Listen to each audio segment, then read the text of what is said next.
has been able to control them. So I think the aggression comes back, and the Trundle ban is not even close to a surprise. Yep, instantly banned away. Before it could almost fade the champion select back in, C9 had already sorted that out. Cassiopeia will be banned again here, so 3 straight Cass bans.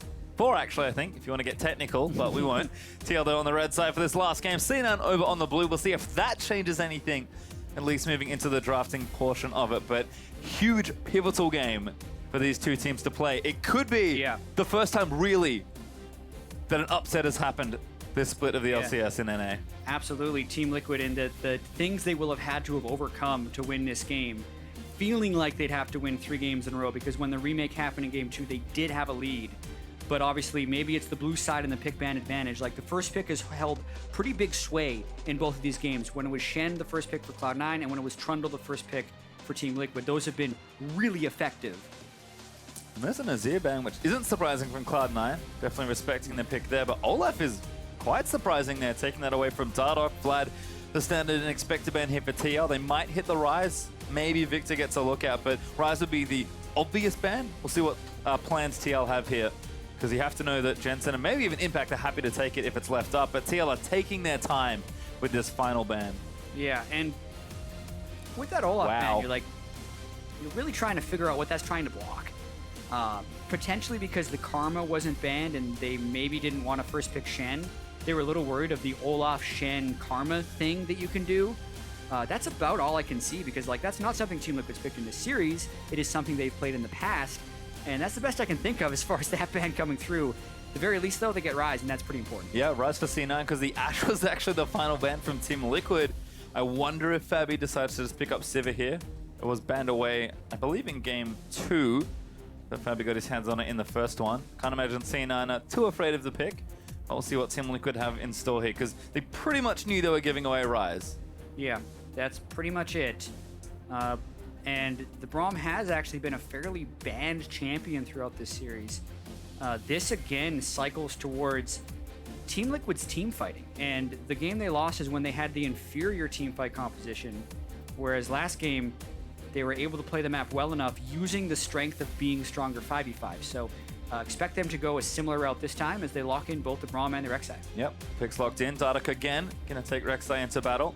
See if Meteos fancies the Graves pick again, or if maybe has something different in store. Looks like Kindred dropping a little bit perhaps, as she might be kind of tumbling away out of the metagame.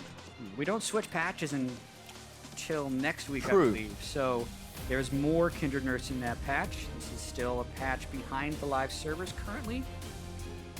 But yeah, there's all the options really for C9 right here. They could just go with Shen. I feel like that would give them a lot of map pressure. Ooh, I love it. They go with Gragas. Meteos gonna take the playmaking jungler, and there's actually the takeaway from Fabi. Sivir will go into Sneaky's hands. Fabi might just play the Jhin again, but will not get the Sivir that he might have wanted with the Team Liquid Ashe ban. Yeah, that's really interesting. Team Liquid has what they feel to be pretty high priority picks with the Rek'Sai and the Braum, but that leaves the Sivir up. And then the fact that C9 picked Gragas kind of just tells me, well, this is all the priority picks they want. Now they just want to react as much as possible with their other solo laner and their support. Well, I do like that Cloud9 are maybe thinking, you know what, we're going to take a bit more team fighting perhaps into the mix, because they kind of know that TL sort of outdid them there in that particular instance. Victor, though, the obvious pick for Phoenix. Fabi will go back to the Jhin, so everything is normal for now as Lolo looks like he'll get the counter pick there for top lane. Not obvious just yet, but will be, of course, once C9 finish these picks. Right, Shen's still available. His Aurelia has been good, even though it seems to have fallen out a little bit of favor. Everyone thought it was going to kind of take off with the Trinity Force buffs, but it seems to get fairly neutralized in a lot of matchups, and then still isn't super strong in team fighting. Speaking of team fighting, that's what you say Cloud9 has a lot of right now. Do they go with Shen,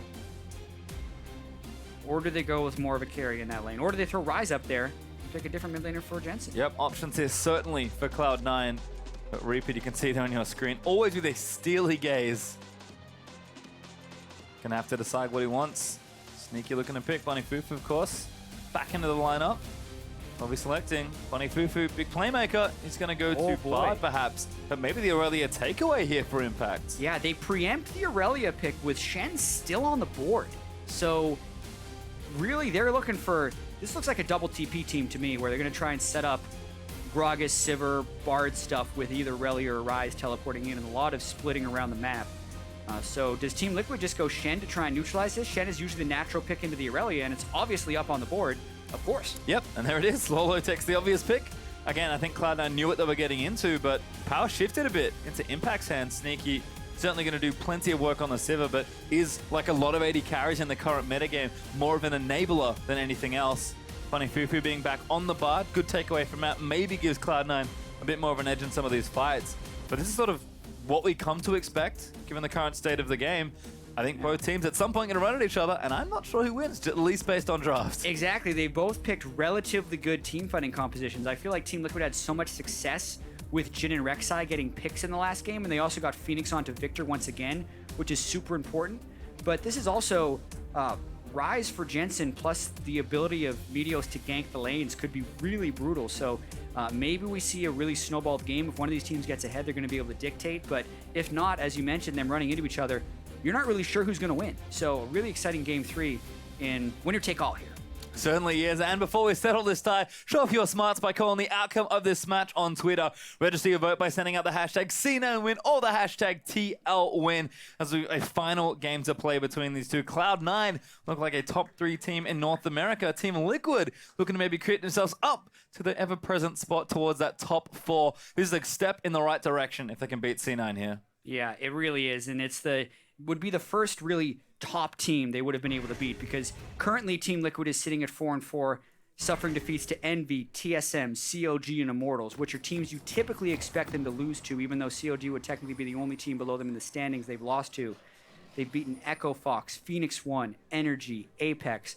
Really, this is a defining game for Team Liquid of whether or not they are in the upper echelon of LCS teams or whether they're towards the bottom. And it couldn't come at a better time. We always talk about the Liquid storyline. It seems like they're constantly rising. The joke might be over, because this could be the game that decides it, almost smack bang in the middle of the split as well. If Team Liquid want to have a big dream run towards the back end of the season, your time starts now. But Cloud9 have not been in the habit of dropping games recently. They are not interested in dropping this one, as the teams move out onto Summoner's Rift. Just a fan out for now. Looks like everyone's in standard positions, but we'll see if they mix things up around the level 1. Yeah, maybe we get a blind swap of some kind, because for one game, they actually haven't done the deep warding. They did get spotted out by each other with the very early wards, which is why I feel like Cloud9 is swapping back, but Team Liquid is also blind swapping up, so we will end up getting the inverted lanes, so to speak. And once again, they have deep wards out into the river, which would generally be able to show you if a team is interrupting your Krugs or your Gromp take. And we should see fairly standard, although it looks like the Bard Sivir do get spotted. They're going to have to go to harass this, and this should push Team Liquid off of it. This is quite a fun game of chicken. There's Team Liquid actually hanging out. Sneaky doesn't have a ward. Actually going to get tagged up. Ignites down. Force to fly. Matt goes in. There's a stun. Stairline's in as well from Fabi at level 1. And Sneaky. Oh, no. Gives first blood away. And Fabi's reloaded. Bunny Fufu going to get stunned up as well. Damage is still there. That'll force a flash. And that went horribly wrong for Cloud9. It really did. And it didn't have to.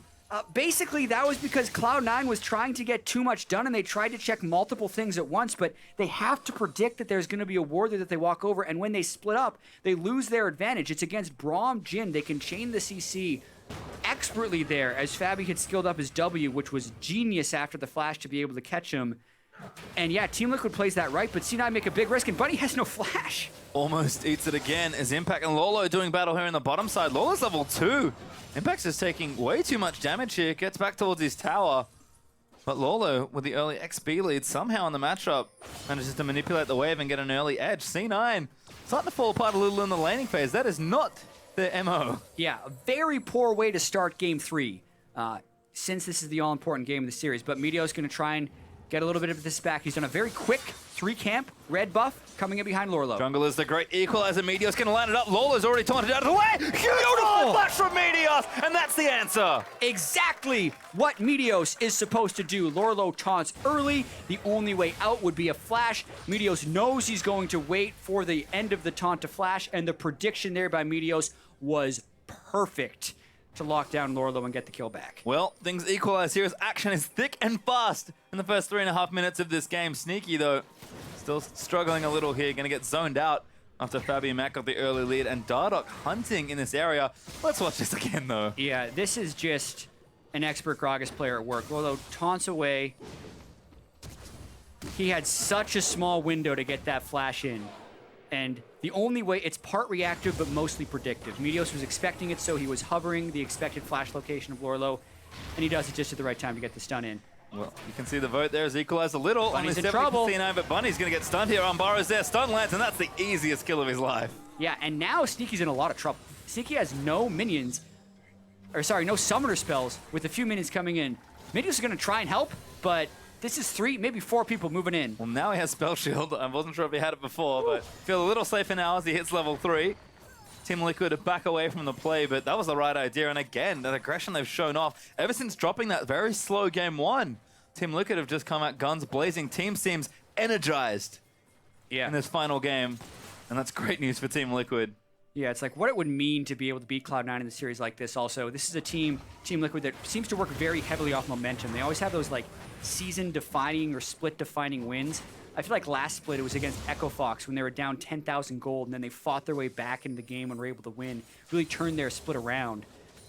This season, even though they started very poorly, again, they started their turnaround against Echo Fox, but I feel like if they can win this against Cloud9, who has been a team on such a rise, if they can take them down in such a hard-fought best-of-3, it would do so much for their confidence, especially with Fabi in the lineup as well, proving that they can do stuff, you know, without Piglet too. And that's been the thing for me is that, you know, Team Liquid, in a lot of ways, are a surprisingly young team.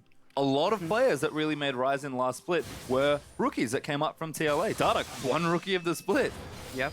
And now comes in, you know, into his now sophomore season effectively, but still as a very new player into the LCS.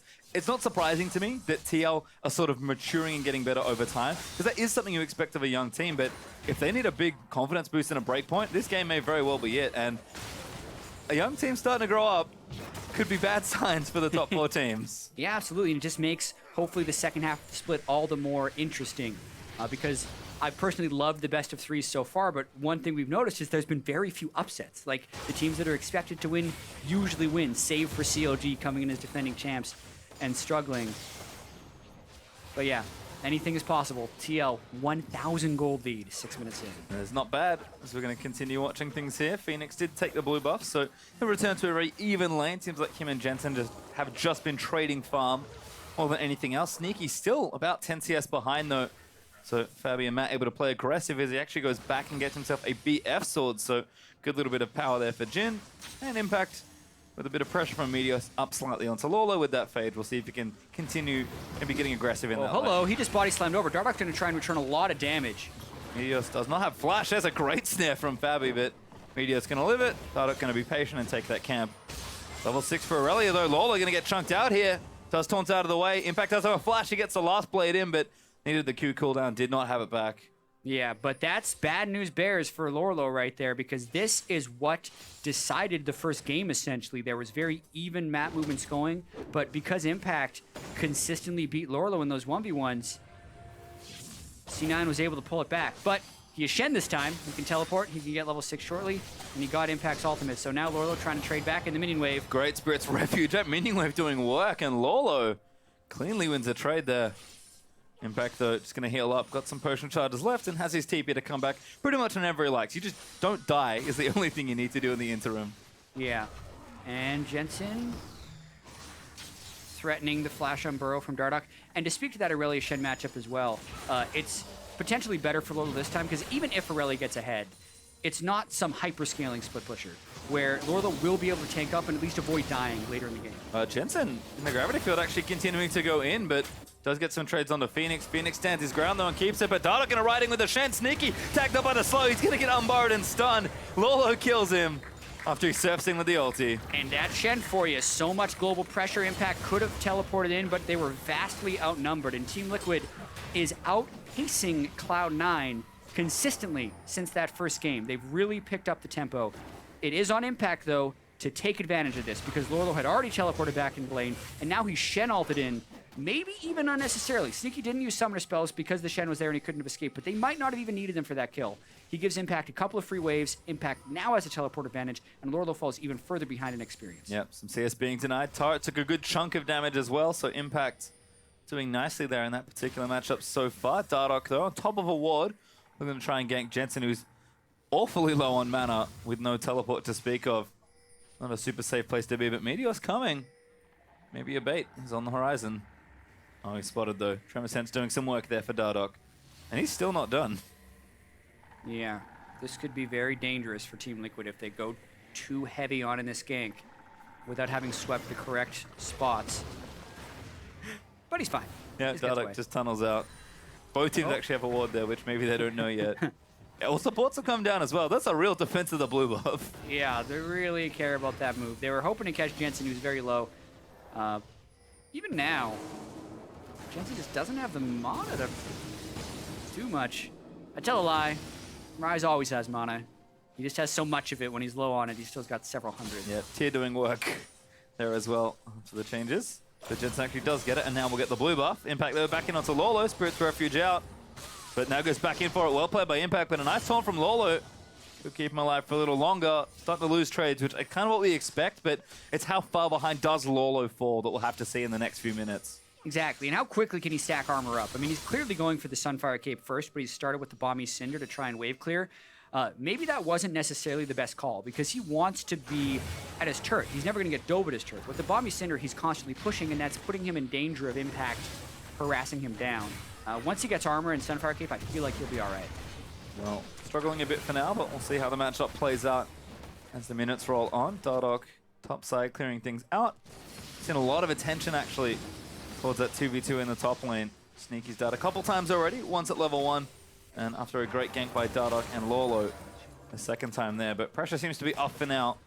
Fabi with a big CS lead as a result, though. Sneaky pretty much playing catch-up for the first 10 minutes of this game, because things really did go badly from level 1. They really did. I mean, and it also kind of speaks to Team Liquid's ability to focus in these last few games. They put a lot of resources in early into Jensen. This is Team Liquid into trying to shut down Jensen in their victory. And this game, even though Sneaky made a mistake early on by splitting up from Bunny Fufu, Team Liquid has really heavily tried to just exploit that one weakness and turn it into a massive advantage. So far, pretty good, but the game definitely not in their hands yet. No Drakes have been taken, still a minor gold lead, and Sneaky, at least for now, is able to farm. Yep, looking okay. 1,000 gold lead still there for Team Liquid, but they've held that for the last few minutes. Checking in quickly with mid lane itemization. Renovator's almost done for Jensen, as he's going to scoop out a wave of minions. Phoenix, though, another blue buff for himself. Going to return to lane and continue farming away. Again, sort of expecting these mid laners to want to scale up towards their early mid-game power points, and they will scale well into the mid-game as late game, sorry, as well. But gonna need to get there first. As TL finally with a minion wave push to their turret in this top side. Looks like Sneaky is able to clear a good bit of ground there on the Sivir. Yeah, I mean, when Sivir gets BF Sword and a few levels, very easy to just power clear that minion wave, which makes it harder to really shut down the Sivir unless you're actually freezing. But we talked about how difficult it is to freeze nowadays with all the pressure that can happen on the rest of the map. Struggle still in this bottom lane. Good taunt again, but doesn't carry him to the turret. Does for one shot, actually. But Transcendent Blade's out. Impact can heal up a bit. Lolo just trying to take trades where he can, which is kind of all he can ask for at this stage of the matchup. Does have that chain vest that you mentioned, though, so things getting a little bit easier. Yeah, down 30 CS, but still actually won that trade, despite Impact using his ultimate. Dardoch really looking to get a pressure move in the jungle, but Meteos has been surprisingly resilient to this counter jungling. Yep. Dardoch is up in CS as a result. Looks like blue buff is the highly contested objective so far. Cloud9 feeling awfully lonely in the bottom half of the map, but Cloud9, they know they need to feed Rise these blues. Jensen going to go back. Rod of Ages should be finished by now, and his teleport's ready to go if he absolutely needs to get back to lane at instant speed. Yep, there is the Rod of Ages done. Cloud9, faith as always in their mid lane, and there's a big spike for Impact as well. Trinity Force done.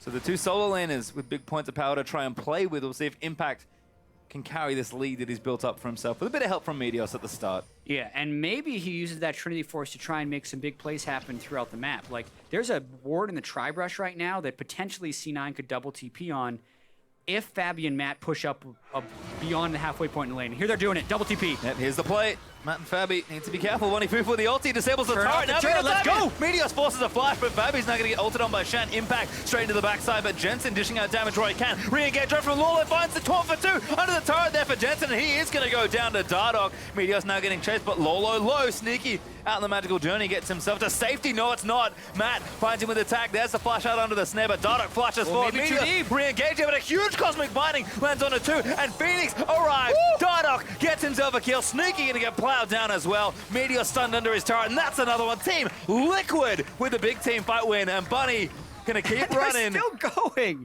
4 kills for Team Liquid right there, and it is so impressive how they continually turn Cloud9's aggression on its head.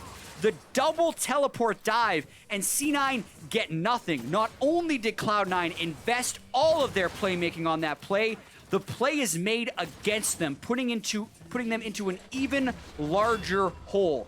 What a turnaround by Team Liquid. And let's watch it again. C9, you can see what they wanted to do. You called the play before it happened. Yeah. And it started so well and ended so badly. Yeah, because technically Team Liquid's not in position to do this. They have a Shen and the Rek'Sai on the wrong side of the map. Rek'Sai ults in, so does Shen onto Fabi. And Matt stays alive. The Gragas ultimate gets blocked by the shield, so it automatically knocks him backwards. Then Lolo gets a huge taunt in, and Fabi Jhin ults. He's so good at Jhin ulting at the start of fights. That's what he needs to do when they're getting dove like that. And all the way from base, Victor is coming. Matt and Dardoch continue to put some damage on. Ryze is already dead, and Sneaky is behind. So there's not that much damage in this fight. So Team Liquid's able to continue pushing.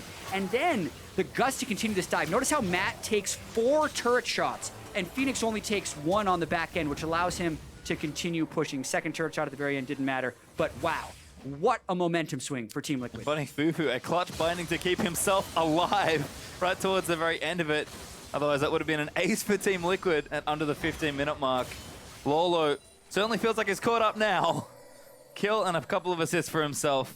And Cloud9, all that momentum gone. Team Liquid up almost 3,500 gold at the early stages. An impact under the turret. Meteos here looking for the dive, though. But Lolo's pretty tanky.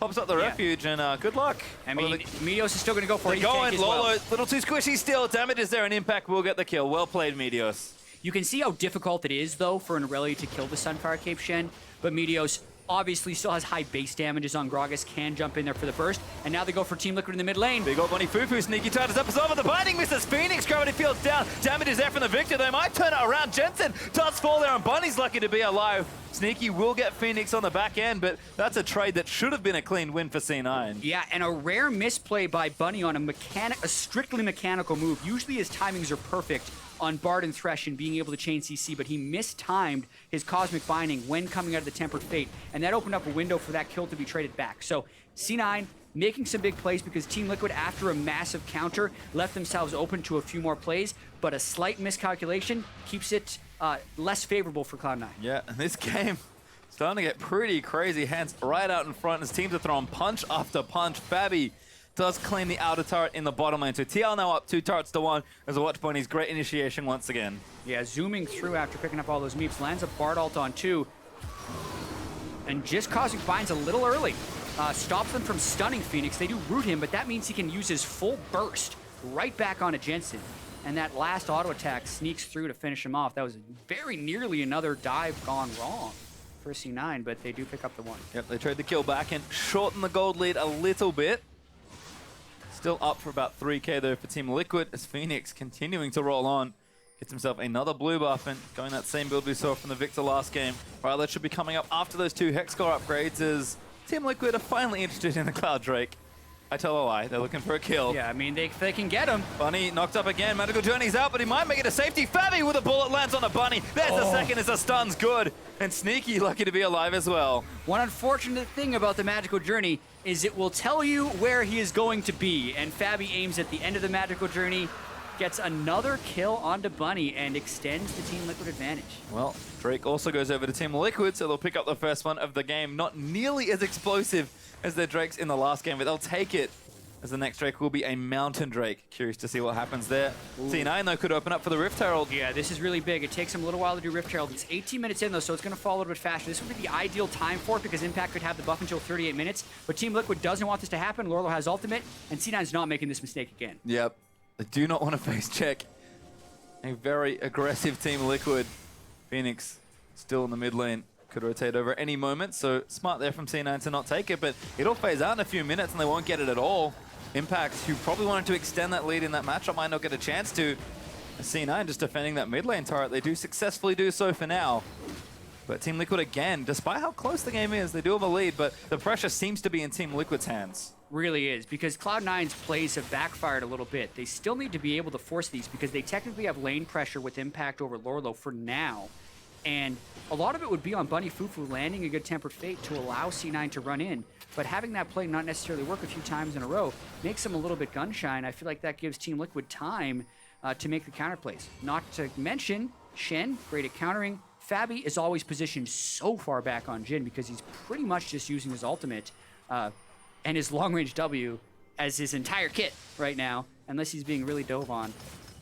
Making it really hard for C9 to make plays. I mean, it's funny, very utility-focused bottom lane here, but it's certainly working out for Team Liquid because Dardoch and Phoenix are more than making up for the dive team at this stage. Jensen again snared up. They're going to go straight in for it. Ulti's out there from the Braum, but the Barn ulti does not protect them enough. Phoenix goes in as now Meteos gets knocked up and is forced to flash out. Team Liquid going to knock down mid turret as well. Yeah, and once again, this long-range initiation is just beautiful. Fabi chaining 1 CC into the rest of Team Liquid's damage, and they're just continually punishing C9.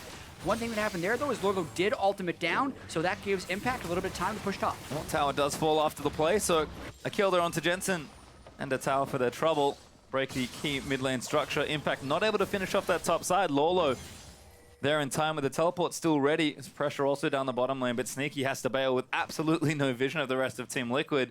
Phoenix comes down. He'll collect the wave that Sneaky pushed towards him. The Team Liquid just making so much use of the Rek'Sai Jhin combo. Preyseeker is aptly named in this composition. Yeah, and the one saving grace for Cloud9, despite all the kills that have been going through, is their wave pressure. But watching this fight one more time, Matt hits the Q, and then everything else is just piled on top. Jensen flashes and still isn't able to stay alive. Then the ultimate comes in from Shen onto Dardoch to make them flash away to safety. It's going to be very difficult for Cloud9 to make plays here. Starting to get a little out of reach for Cloud9. Team Liquid, 4,000 gold up now. No Drake to get just yet, but they're kind of prepping for the vision in the area. They'll take out the Scuttle. Fabi's going to move down to the bottom lane now. He's got a rapid fire cannon to kind of accentuate his long-range Jhin playstyle. Staying as far back as possible, man. And it's working for him. Maxing Deadly Flourish as well on Jhin. I need to touch up on my Jhin builds. I've seen a lot of them max Q, but the W max definitely working for his playstyle right now. Yes, that's exactly what I was going to say. May not be standard, but certainly working for Fabi in the way Team Liquid do want to play a lot of these initiations.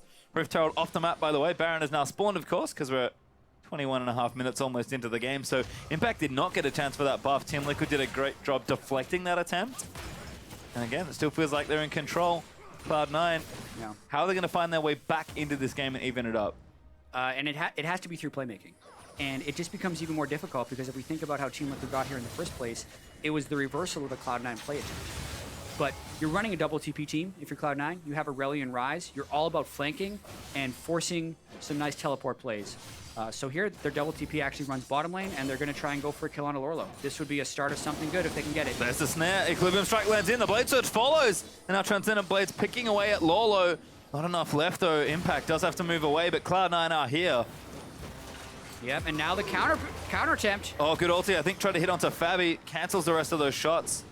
Fabi just pulled the ulti out and walked away. Yeah, Lorlo still hasn't healed, so he had to go all the way back to base. A little bit preemptive on Team Liquid for trying to go for that initiation. Although it is very troubling for Cloud9. They burn their...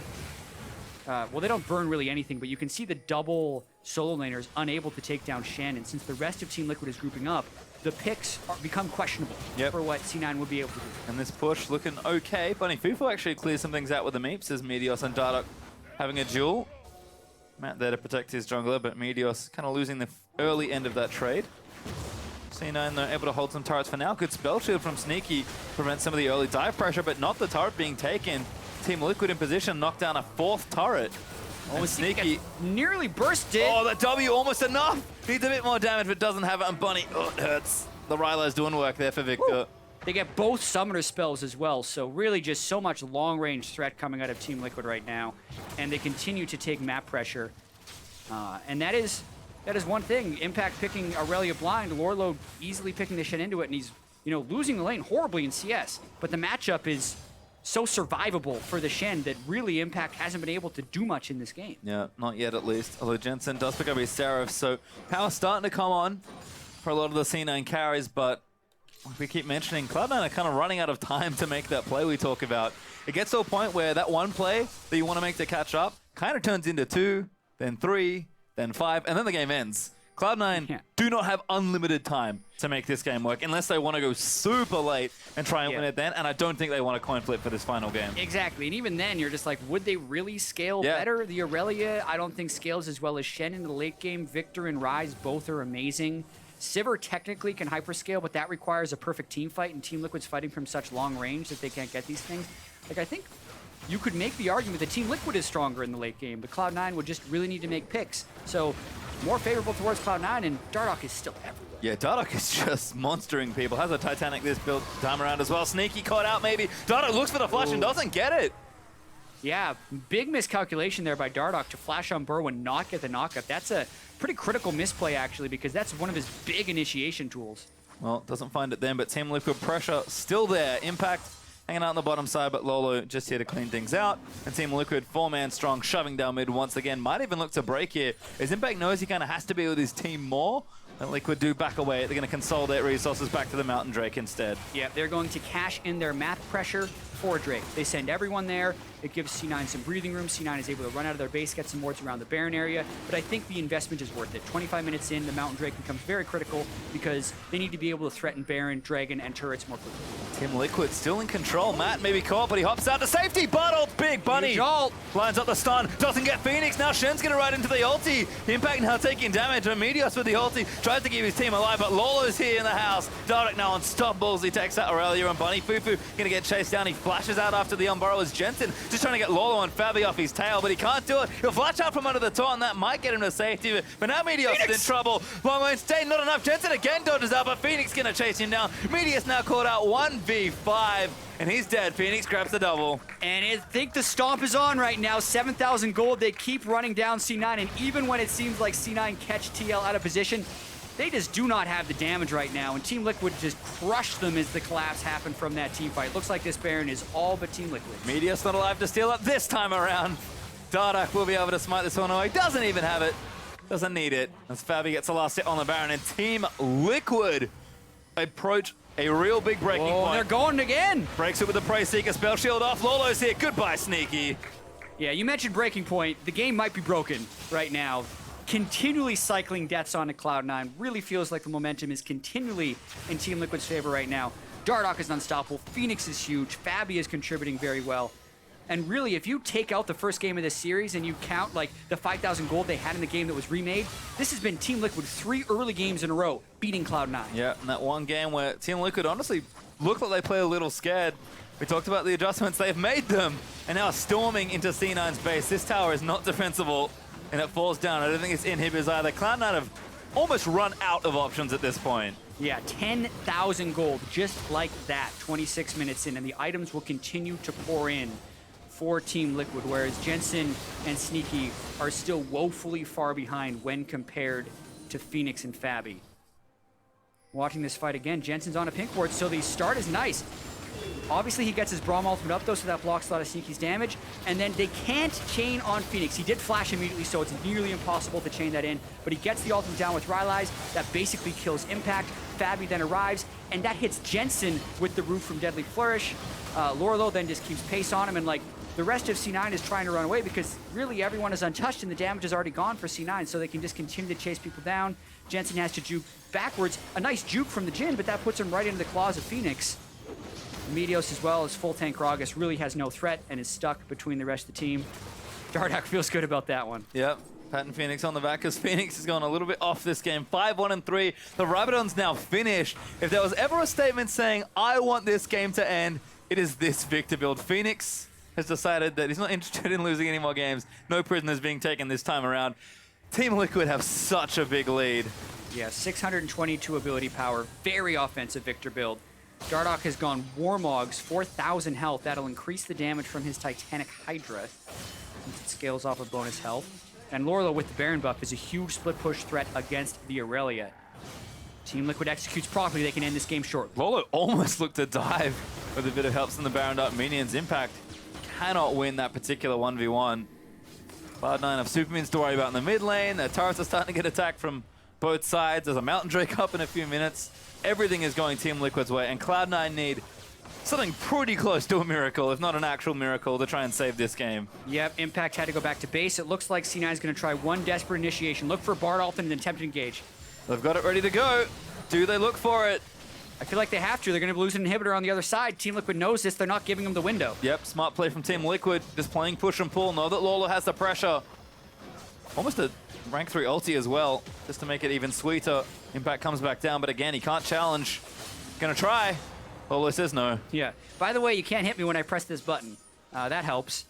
He also regens pretty well at the moment. Sneaky's in base. This is it. There's the Bard ulti. They got Fabi and Phoenix, but they can't follow in for it. Fabi gets snared up, but Meteor's just getting taken out. And there's Lorlo in. Who's he gonna look for? Taunt misses, but they've broken the turret. That might not matter. C9 trying to kite as best they can, but they're sort of out of buttons to use. Yeah, Team Liquid missed a lot of skill Sneaky. shots. Dardoch goes straight in for him, and Sneaky's forced to flash out of the way. Meteors gets one in. Lorlo CC'd into the backside. They might be able to get it. Impact takes out Fabi on the back line. 2v1 right now, 1v4. Cloud9 I think might hold, but Impact, I don't think you can live. Dardoch's gonna chase him down, and Impact's gonna try the best he can. Hops over to the Grunt, which is adorable. Oh. And Team Liquid are still chasing him down. Impact, he's pretty speedy. He might be able to jump to the scuttle. No, Phoenix gets him. Either way, a pretty good hold by Cloud9 actually. TL missed a bunch of skill shots early on in that fight, which allowed C9 to stay in that one. And that also gave Impact somehow, I think he snuck out the base gate to get that flank off, or he flashed in because he still had his teleport up. Normally you only get on a Fabi if you teleport in behind. But because TL had missed so many skill shots, Lorlo had still gone in because Phoenix thought he had the burst. They technically hold. They lose the turret, but they do not lose the game. Well, how many more times does C9 need to do something like that before the game ends? I guess we'll find out. Yeah. Remember, Sneaky was in base when this happened, but they changed so much CC onto Fabi, and Fabi actually used his QSS right before a Bard stun, so the CC extended. And now he has no escapes. And look at Impact. He's just waiting for his window, waiting for his window. And looks like when Phoenix moves up to ultimate, he goes for Fabi. Phoenix actually ignores Impact. They could have killed him and saved Fabi, but Phoenix saw a bigger play. That allows Impact to get a kill off of. And then they decide to do the chase. And we've seen this all run around. He gets a nice ward in to jump to Gromp. Nearly got his Blade Surge up again before jumping to Scuttle Crab, but Phoenix able to keep pace. Cuts him off, gets the kill. Well, it's crucial time, if nothing else, for his team. But Team Liquid, so they pop out back to live. Gonna take that Mountain Drake for themselves. 2 mountains and a cloud will be all the Drakes in this game, and they all belong to Team Liquid. Baron up in 1:30. Elder Dragon will be the next spawn in 6 minutes time. TL just taking C9's jungle for themselves, because at this point it certainly belongs to them. And Cloud9, how many more of those you got in your back pocket? You're gonna need a few. Yeah, they're gonna need a lot of those miracle holds. I don't feel like Team Liquid will miss those shots again. Fabi is out of summoners, so he's gonna have to be very careful, but potentially more patience from TL this time. And they're still so far ahead. Cloud9, even when they find the spots, it's kind of hard for them to leverage their position because they don't have the goal to do so. Look at Impact. I think he's healing Lorlo whenever he hits him.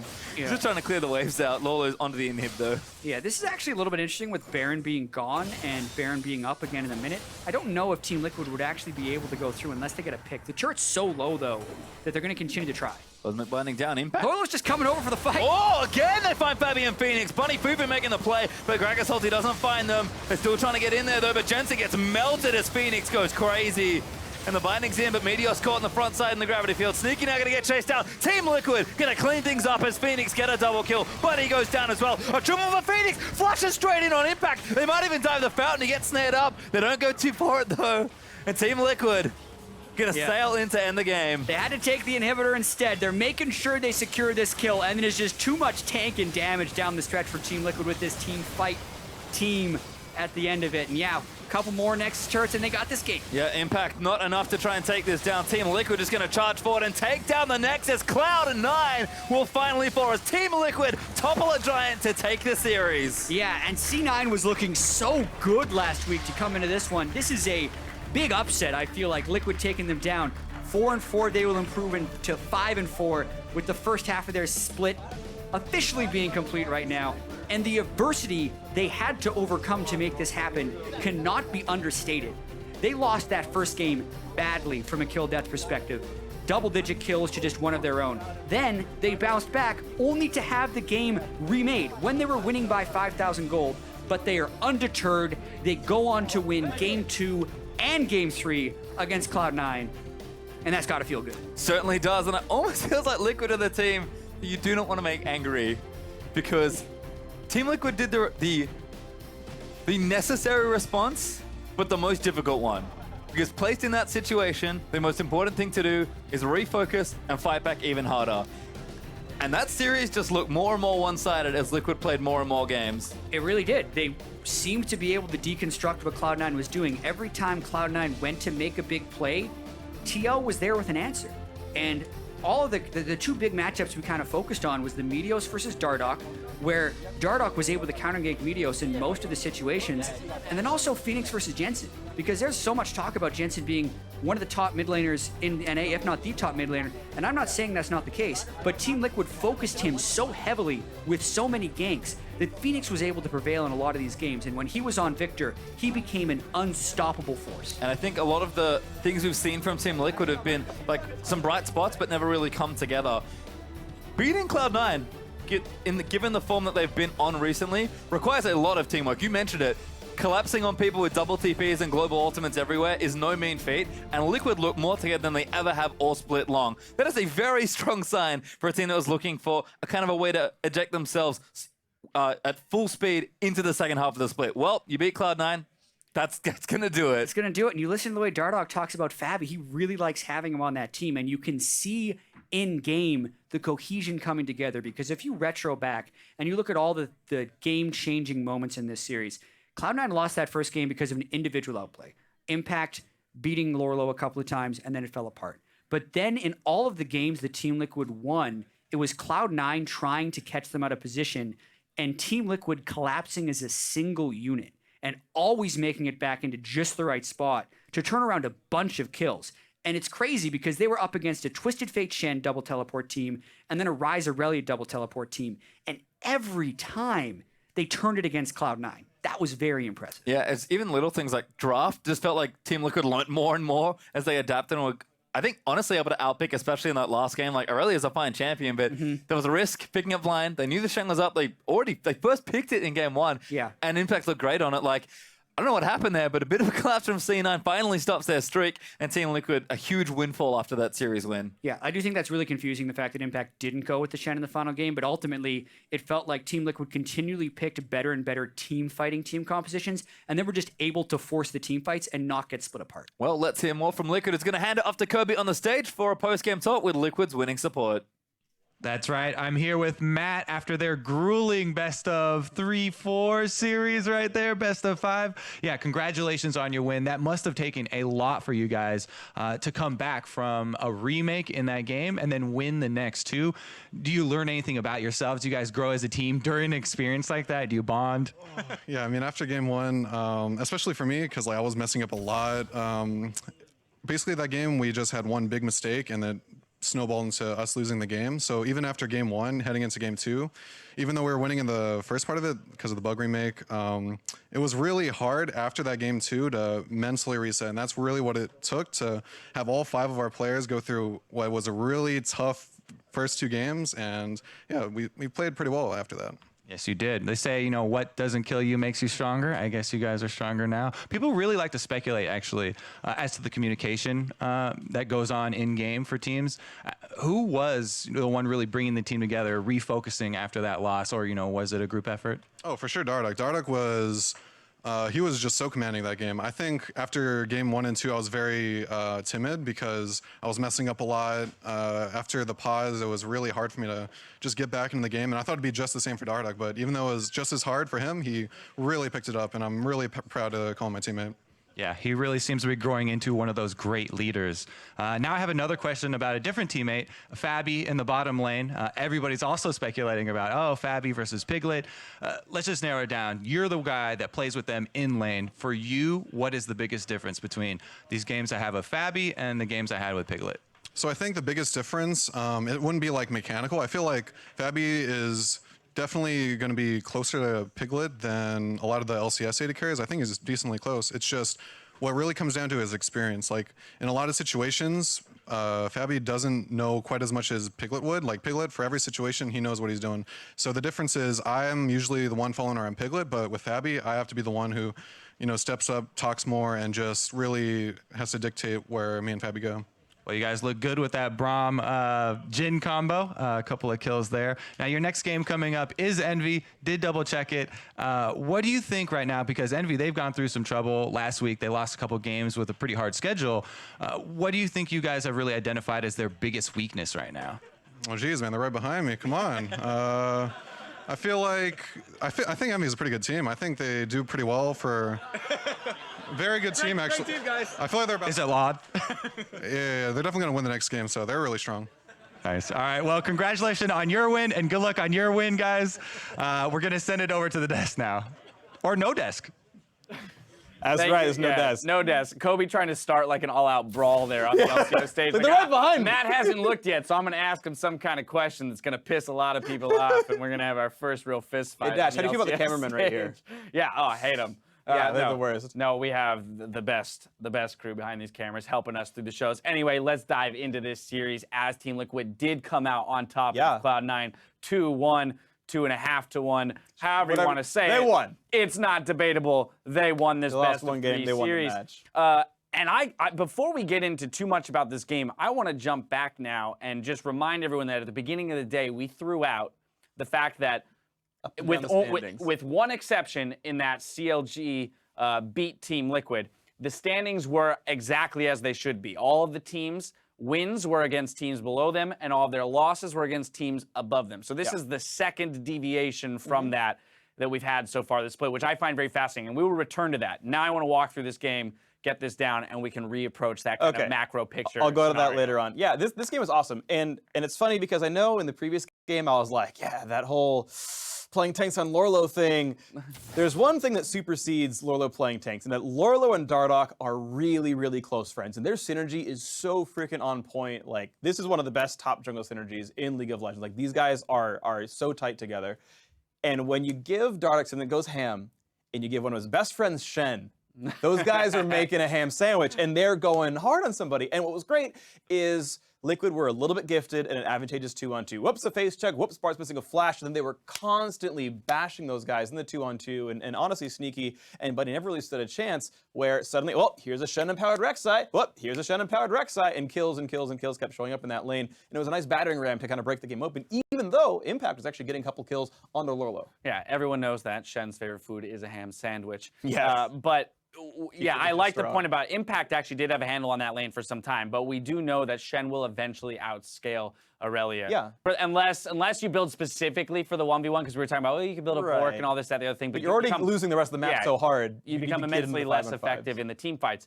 And so, yeah, sure, Impact actually had some solid individual performances, but more so than anything, I mean, that awful level 1 for Cloud9, and then the correct diagnosis from Team Liquid to return gank that lane over and over again was really how they created their advantages. And I love Jat and Pastry's point about how as the series went on, Team Liquid looked more and more dominant. And this wasn't just a case of Cloud9 making mistakes, right? Sometimes we do look at teams or upset games and say, well, the better team just didn't show up today. I don't think that this is the case here. Sure, Cloud9 made mistakes, but Team Liquid really took it to them this time around and did create their own advantage. I mean, just 13 minutes into the game, Cloud9 stabbing for a turret dive here, and Team Liquid turn it in a beautiful 4-for-0. And it starts so well. Shut off the turret dive. Great flash by Fabi, by the way. Predicts what Jensen didn't do over in game 2 and whatnot, and the fight breaks out. But Fabi's totally safe, so the ult comes in, and C9 suddenly realizes they have bitten off more than they can chew. Victor's not even in this fight. This is a 5v4 that Liquid are getting kills in. Even though they're not under the turret anymore, they're just kind of chasing on down.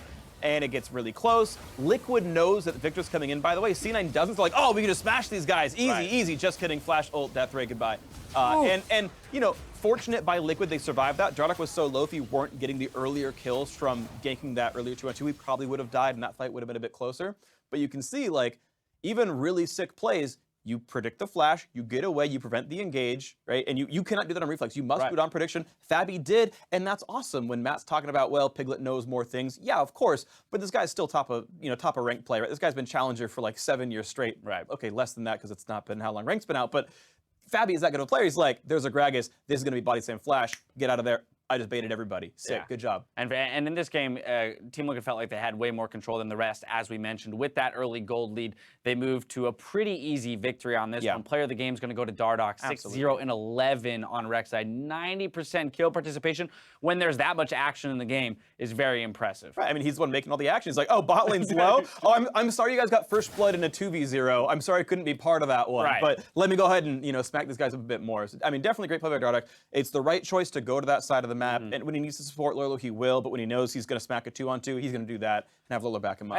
And I found that a really cool little bit of insight in the interview with Matt, where he was talking about the mentality, and the person who led them in that realm was Dardoch, right? And it's almost obvious that that would be the guy, right? Once you know him, you get it. When you know Dardoch, you're like, that's the dude who walks off the stage and is like, whether he's furious or happy or whatever, he's fueled by it and he's motivated to get back out there and win. He does just that. He helps the team. Now, I do want to return really quickly to that kind of macro point that we made, since at the beginning of the day, we talked about standings. Here now, Team Liquid beats C9. Yes. Freak, please. Okay. Explain. Right, so the question is it an upset or is Liquid this good? And here's my hypothesis. It's a pipe dream, here we go. Liquid were 1-3 in the first 2 weeks, and then enter Fabi, and Dardoch stays in. That lineup is 4-1. Yes. Okay, some easier matches, whatnot, but the loss to CLG, the loss to Envy were at the older lineup with Piglet and in one case Moon in that matchup. So now you've got Liquid, who get a rematch against Envy tomorrow with Dardoch and Fabi in, right? They just took down C9, who's a third place team. Like, if this is a third place team, these results now make sense. Yes. They keep this roster together. That's what Liquid are now in store for. And if you believe that, this is a 7-2 run. Right. In the back. Like, the only loss this Liquid squad had was to Immortals. Yeah. Oh no, you lost a BO3 to Immortals. What a garbage team, right? So, like, this is honestly a really bright point. We might see Liquid play this well continuously. It just makes tomorrow's matchup against Envy all that much more interesting, because if you do forgive the losses that they had in the earlier portions of the split due to the roster mix-ups and stuff, and finding a then they really might actually be a third-place team, which is very I just think this is very exciting, because we had just talked about how the league was it's clear. Here's your top four, here's your bottom three, and these guys in the middle. Well, that might not be the case anymore, which is fabulous. It means we've got some exciting League of Legends to come on the back half of this split. All right, that's going to do it for this series, closing out Team Liquid the victors. Now, earlier in the day, we asked you to connect with us on Twitter with the question, what's been the biggest LCS surprise so far this summer? Here are some of your responses. First up, Duckling says the biggest surprise this split is the MSI runner-up and returning NALCS champions not being in the top 3. I mean, that in and of itself, I agree 100%. We talked about it a little bit. You have this expectations, defending champions, even if you take some time off, even if the meta changes a little bit out of your favor, I would still expect you to be higher than 7th. Flash Wolves, undefeated in MSI. G2, first place in Europe. They took a vacation, but hey, SKT, top 4, not bad, right? What happened to these? Oh, CLG's just, right? And so you can no longer, like, draw a bunch of lines. So the jury's still out a little bit on that one. What I will say is I got to talk to Smoothie, and he said that CLG is looking a whole lot better in practice games. So CLG, he says they think their back half will be much better. Maybe they start getting back on track. All right, so a little bit of inside information there. We'll see if that comes to fruition in their actual games. Now, TSM got a couple mentions as well. Arcalis Judd said TSM still undefeated, might win their 4th NALCS this time. And I just have to agree. Yeah. Right? This is more a situation where it's like, yeah, they look damn good. They are undefeated. Who's going to stop them? I absolutely agree. TSM look amazing, right? Rookie Biofrost doing just fine, honestly. Like, he and Fabi coming in, fresh blood, of Biofrost, we have a tweet about him. Along Legacy Aeon says, Biofrost doing so well for a rookie support. The future is bright for him Yeah. and the team. And I don't know if you want to continue on the Biofrost hype train here. I mean, I feel like at this point, like Biofrost is rookie of the split, and like there's players who are doing wonderfully, right? Like Fabi's doing awesome as well. Like he's of course a runner in this one, but like if TSM just keep winning other matches, like how do you not vote for the rookie on the like how do you not do that, right? Like Dardoch got it. No Don't big challenge surprise. me. I will find a way. I mean, look, people can vote how they want, but like at this point, just everyone's kind of believing the hype now. Biofrost definitely very good, solid player. TSM are wonderful. Without a doubt, Biofrost is making his bid for rookie in the split. Finally, a little bonus tweet action. Kurgliashav, I really hope, please let me know if I got that wrong. Kurgliashav shared the best way to kick back and watch the North American LCS. He says, finally, I got why I spend money on a good TV in 2016. I mean, there's nothing. Look how many TV we get to watch. We have 8 TVs. 8 times your television. This is Actually, pretty sweet. There's more too, because there's one over there that we can look at. That's and true. I can You guys don't myself get to in see as that one. well. But we get to see giant versions of the LCS. Actually, it's sometimes a little bit LCS overload. I think it's funny how pixelated it is, though. Because I know it's in higher quality than that. Well, he needs to invest in a better camera. He spent all the money on the TV. It's on mobile mode, right? It's like a 240p glory. All right, sorry. We digress. We digress. Anyway, we have finished our first series here, but there's more league action coming right up as Echo Fox takes on Envy in our second match of the night. We're back in just 3.5. Jeez.